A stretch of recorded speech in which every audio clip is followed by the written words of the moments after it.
ये last class में हम लोग एक क्वेश्चन किए थे 22 नंबर, याद होगा कुछ लोगों को। लेबर कॉस्ट और वेजेज बिल के ऊपर ये क्वेश्चन था, है ना। 22 करने के बाद मैंने पूरी जो डिस्कशन की थी इसमें, उसके बाद कहा था कि 23 आप लोग कर सकते हैं। कुछ लोगों ने किया है, कुछ लोगों को कंफ्यूजन हुआ है करने में।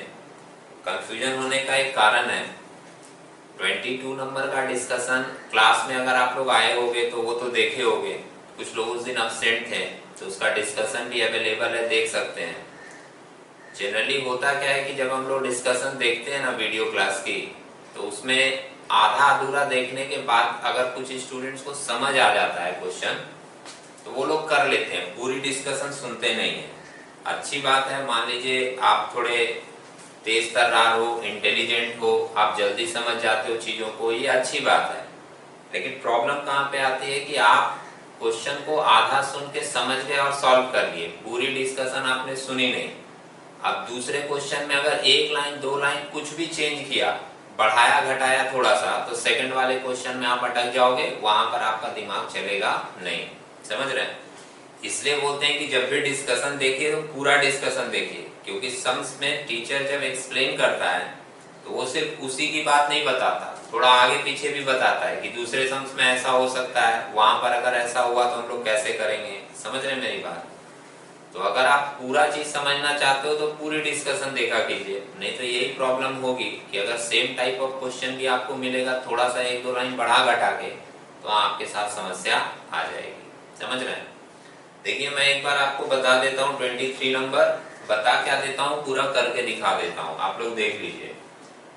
इस तरह का जो क्वेश्चन है, इसमें जो हेडिंग दिया हुआ था total labour cost and wage bill, इसमें हम लोगों को टोटल वेजेज और नेट वेजेज निकालने के लिए जनरली बोलता है, समझे। 22 नंबर जब मैंने डिस्कस किया था तो उसमें क्या बताया था कि इस तरह के क्वेश्चन में सिंपल एक कॉन्सेप्ट अपने दिमाग में रखोगे। क्या रखोगे? कि कंपनी के तरफ से, बॉस के तरफ से, एम्प्लॉयर के तरफ से जितनी भी चीजें एम्प्लॉय को दी जा रही हैं, जितना भी पेमेंट एम्प्लॉय को दिया जा रहा है, वो सब कुछ आपको सिंपली ऐड कर लेना है। अब उस सब कुछ में कुछ ऐसे चीजें होंगे जो डायरेक्ट एम्प्लॉय को दिया जा रहा है, और कुछ ऐसे चीजें होती हैं जो एम्प्लॉय को डायरेक्ट नहीं दिया जाता, उसके नाम पे जमा होता है। वो सारी चीजें आपको ऐड कर लेनी है पूरा। ये जो ऐड करके फिगर आपको मिलेगा, इसी को हम लोग बोलेंगे टोटल लेबर कॉस्ट या टोटल वेज बिल या ग्रॉस वेज बिल। अब जितना कंपनी के तरफ से, एम्प्लॉयर के तरफ से, बॉस के तरफ से मिल रहा था, सारा ऐड कर लिए। इसमें से कुछ ऐसे डिडक्शन होंगे, मेंशन रहेगा सम्स में, कि वो कंपनी अभी उसको नहीं दे रही है, बाद में देगी, या उसके नाम पे जमा हो रहा है तो वो तो अभी उसको मिल नहीं रहा है, या उसके जो टोटल पेमेंट निकले हैं उसमें से कंपनी क्या क्या पैसा उसका अभी काट ले रही है। तो जितने भी डिडक्शन आपको दिखेंगे कि ये पैसा अभी उसको मिल नहीं रहा है, ये पैसा उसके पेमेंट से कट जाएगा, वो सारा आप माइनस कर दीजिएगा। माइनस करने के बाद जो पेमेंट आएगा उसको हम लोग नाम दे देंगे नेट वेज बिल। बात समझ रहे हैं? तो सिंपल सा थॉट क्या है, जितना पेमेंट मिल रहा है टोटल ऐड करना है, और जो जो पैसा अभी उसके हाथ में नहीं मिलेगा, बाद में मिलेगा, या वो पहले से लिया है तो कटेगा, तो वो सारा माइनस करके जो आएगा वो होगा नेट वेज बिल। ठीक। अब ये चीज समझने के लिए थोड़ा सा आपको लैंग्वेज समझना पड़ेगा। अब बहुत सारे स्टूडेंट्स के साथ प्रॉब्लम ये है कि वो सम्स का लैंग्वेज ही नहीं समझ पाते हैं। तो अगर भैया लैंग्वेज नहीं समझ पाते तो उसके लिए आपको मेहनत करनी पड़ेगी, थोड़ा वर्क करना पड़ेगा, पढ़ना पड़ेगा ज्यादा से ज्यादा, तब थोड़ा सा ये चीज क्लियर होगा। अगर आप लैंग्वेज ही नहीं समझ पा रहे हो सम्स की, तो फिर समस्या आपकी है, आपको ज्यादा प्रैक्टिस करना पड़ेगा। ठीक है, तो अभी क्या, एक बार सम्स हम लोग देख लेते हैं इसको करके। एक बार सम्स को मैं पढ़ूंगा, उसके बाद फिर हम लोग आगे मूव करेंगे। सम्स में देखिए मेंशन कर रहा है, इन ए फैक्ट्री 20 वर्कर्स आर एम्प्लॉयड। अब देखिए पिछले वाला जो सम्स हम लोगों ने किया था उसमें कोई ऐसा नंबर ऑफ वर्कर नहीं दिया था, इसमें बता दिया 20 वर्कर है। अब अगर हम कंपनी के तरफ से टोटल लेबर का पेमेंट निकालेंगे तो उसमें हम लोग सिंपल इतना तो सोच ही सकते हैं कि अगर एक वर्कर का पेमेंट दिया है और हमको सबका निकालना है तो उसको 20 से मल्टीप्लाई करके लेंगे, समझ रहे हैं।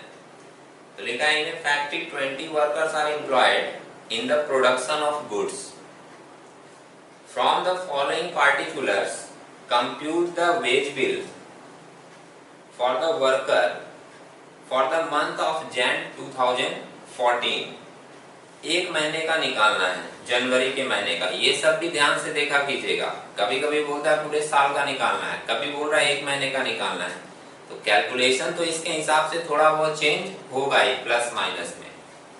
इसके बाद बता रहे क्या कि क्या क्या पेमेंट मिला है उसको। सबसे पहले लिखा है कि बेसिक वेजेज मिल रहा है 1000 पर मंथ करके पर वर्कर का, ठीक है। तो बेसिक वेजेज 1000 पर मंथ पर वर्कर का मिल रहा है। हम लोग ये पेमेंट में दिखा देंगे 1000 पर मंथ है तो हमको एक ही महीने का निकालना है, लेकिन पर वर्कर है और वर्कर दिया था 20, तो हम लोग 20 से मल्टीप्लाई करके ले लेंगे। उसके बाद आप देखोगे कि उसके नीचे सेकंड पार्ट आपका दिया है dearness allowance at the rate of 900 per month पर वर्कर। तो डियरनेस अलाउंस में भी हम लोग क्या करेंगे, 900 पर मंथ करके दिया ले लेंगे, लेकिन पर वर्कर है तो इंटू 20 कर लेंगे। इसके बाद लिखा है bonus for the month at the rate of 20% of basic wages. Bonus दे रहा है तो बोनस ले लेंगे, plus dearness allowance. Other allowance at the rate of 200 per month पर वर्कर होगा वो भी, समझ रहे हैं। तो अदर अलाउंस भी हम लोग क्या करेंगे, ऐड कर लेंगे। और डियरनेस अलाउंस क्या होता है ये आपको बताने की जरूरत नहीं है, क्योंकि पहले के सम्स में भी आए थे, वहां पर मैंने इसको डिस्कस किया था। किसी भी तरीके का पेमेंट अगर मिल रहा है, बार बार मैं ये बात रिपीट कर रहा हूँ कि किसी भी तरीके का पेमेंट मिल रहा है, टोटल अगर हमको निकालना है तो वो सारा पेमेंट हमको क्या करना है, ऐड कर लेना है। इसके बाद मेंशन किया own and employer contribution to PF. Provident fund में कंट्रीब्यूशन हो रहा है खुद का भी, मतलब वो जो काम करने वाले वर्कर हैं उनका पैसा भी जा रहा है। एंड एम्प्लॉयर मतलब उसका बॉस भी जमा कर रहा है उसके प्रोविडेंट फंड में। कितना पैसा जमा कर रहा है, at the rate of 10% of basic. Basic wages जो आपका निकलेगा उसका 10% निकाल कर आप कंट्रीब्यूशन कर दीजिएगा प्रोविडेंट फंड में। और लिखा है own and employer contribution to ESI fund. ESI fund में 2% जमा कर रहा है बेसिक वेजेज का। और लास्ट में लिखा है professional tax deduction from salary eight the rate ₹20 per month पर वर्कर। तो प्रोफेशनल टैक्स ये इनकम फ्रॉम सैलरी से काटा जाता है, टैक्स एक तरीके का डिडक्ट ही होगा। तो प्रोफेशनल टैक्स हम लोग ऐड में नहीं लेंगे, ये उसके सैलरी से डिडक्ट होगा, तो बाद में माइनस कर देंगे, ठीक है। बात मेरी अगर नहीं समझ में आई हो तो मैं एक बार लिख के दिखाता हूँ, देख लीजिए, उसके बाद आप लोग कीजिएगा। Computation of total wages cost and net wages bill.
एक सिंपल सा फॉर्मेट है। सबसे पहला पेमेंट जो है वो है बेसिक वेजेज 1000 पर मंथ पर वर्कर। तो बेसिक वेज 1000। अच्छा यहाँ लिख देते हैं भाई computation of total wages cost and net wage bill for the month. समझ रहे हैं, क्योंकि एक ही मंथ का निकालना है, for the month.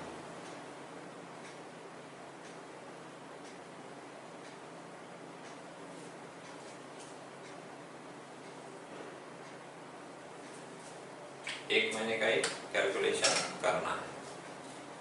Basic wages 1000 ले रहे हैं हम लोग और पर वर्कर है 20 वर्कर है हम लोगों के पास, तो 20 वर्कर का आ जाएगा 20,000।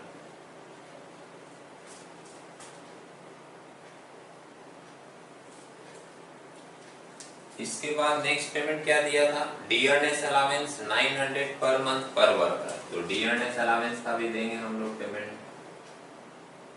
डियरनेस अलावेंस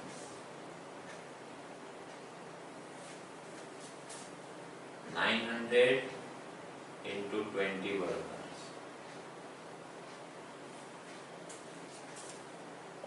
18,000 आएगा। उसके बाद नेक्स्ट पेमेंट दे रहा है बोनस। बोनस बोल रहा है 20% लेना है और बेसिक वेजेस प्लस डीए दोनों को जोड़कर उसका 20%, तो बोनस भी दे देंगे। बोनस या इंसेंटिव ये बोल रहा है आपका 20% ऑफ, 20% आपको लेना है बेसिक और डीए को जोड़कर, तो बेसिक और डीए को जोड़कर हो जाएगा भाई 38,000।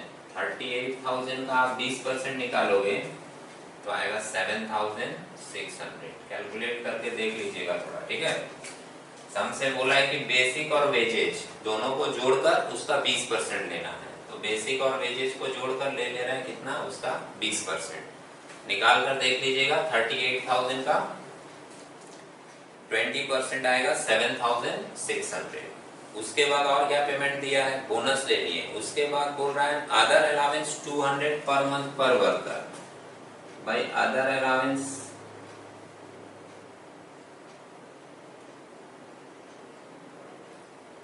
200 पर मंथ पर वर्कर, 20 वर्कर है, तो ये मेरा आ जाएगा 4,000। और क्या पेमेंट दिया है, अदर अलावेंस के बाद बोला own an employer contribution to provident fund 10% of basic. अच्छा ये वाली बात फिर से आप लोग एक बार समझ लो, अगर कोई एम्प्लॉय खुद का पैसा जमा करेगा तो ये उसको थोड़ी कंपनी से मिल रहा है, इसलिए जो खुद का पैसा बोला ना, own contribution to provident fund, खुद का पैसा वो जमा कर रहा है, ये उसके टोटल में नहीं आएगा सैलरी में। लेकिन जो कंपनी इसके नाम से जमा कर रही है प्रोविडेंट फंड में, वो तो इसको मिलेगा एक्स्ट्रा, इसलिए कंपनी वाला कंट्रीब्यूशन क्या करेंगे हम लोग, जोड़ लेंगे। ठीक है, आप मन में सोच के देख लो, जिन लोगों को बहुत ज्यादा कंफ्यूजन होता है कि तुम कहीं काम कर रहे हो और तुम्हारा ही पैसा काट के अगर कोई जमा कर दे कहीं, तो वो तुमको एक्स्ट्रा थोड़ी ही मिल रहा है। एक्स्ट्रा क्या मिलेगा, अगर कंपनी अपने तरफ से तुम्हारे नाम पे किसी फंड में जमा करे, वो तुमको एक्स्ट्रा मिल रहा है, समझ रहे हैं। तो जो कंपनी जमा कर रही है वो वाला पैसा हम लोग क्या करते हैं, यहाँ पर ले लेते हैं, company contribution to,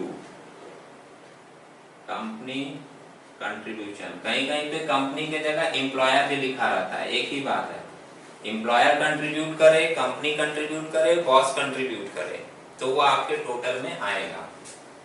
company contribution to, एक लिखा है प्रोविडेंट फंड, और प्रोविडेंट फंड के बाद एक और जमा किया है ESI fund, employees state insurance fund में भी एक जमा किया है। और कितना जमा किया है, सम्स में देखिए 10% ऑफ बेसिक और फिर 2% ऑफ बेसिक, तो ये वाला जमा किया है 10% ऑफ बेसिक है हम लोगों का 20,000, और ईएसआई फंड में जमा किया है 2% of basic, 2% of basic, basic है 20,000, ये आप निकाल लीजिए। 20,000 का 10% आएगा 2,000, और 20,000 का 2% आएगा 400। इतना पैसा उसको कंपनी के तरफ से मिल रहा है, ये सारा ऐड कर लीजिए, आपको मिल जाएगा टोटल लेबर कॉस्ट।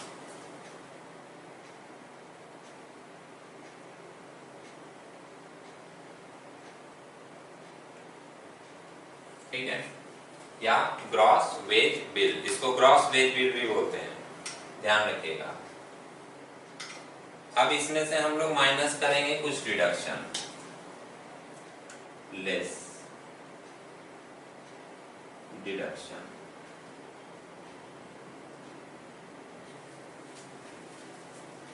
अच्छा, ये जोड़कर कितना है देख लें, 20 और 18, 38, 38 और 7, 38 और 7 होगा 45, 45 और 4 49 और 2 51 और 1000 ये आएगा 51 और 1 52,000 आ रहा है मेरा। आप लोग भी टोटल करके देख लीजिएगा, ये आ रहा है मेरा 52,000। अब इसमें से डिडक्शन क्या क्या मिलेगा। सबसे पहले तो आपको दिख रहा है कंपनी जो जमा कर रही है आपके नाम से फंड में, वो तो अभी आपको मिलेगा नहीं, आपके नाम से जमा हो रहा है, बाद में मिलेगा। तो टोटल में हम लोग उसको ऐड करते हैं, लेकिन जब नेट निकालना होता है तो फिर इसको क्या कर देते हैं, माइनस कर देते हैं कि अभी ये पैसा हमको मिलेगा नहीं, इसलिए नेट में ये आएगा नहीं। तो हम लोग कंपनीज कंट्रीब्यूशन या employees contribution, employer contribution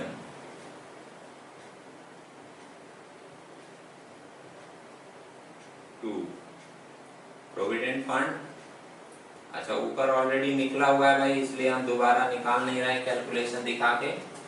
provident fund direct लिख दे रहे हैं, कितना 2000, और ईएसआई फंड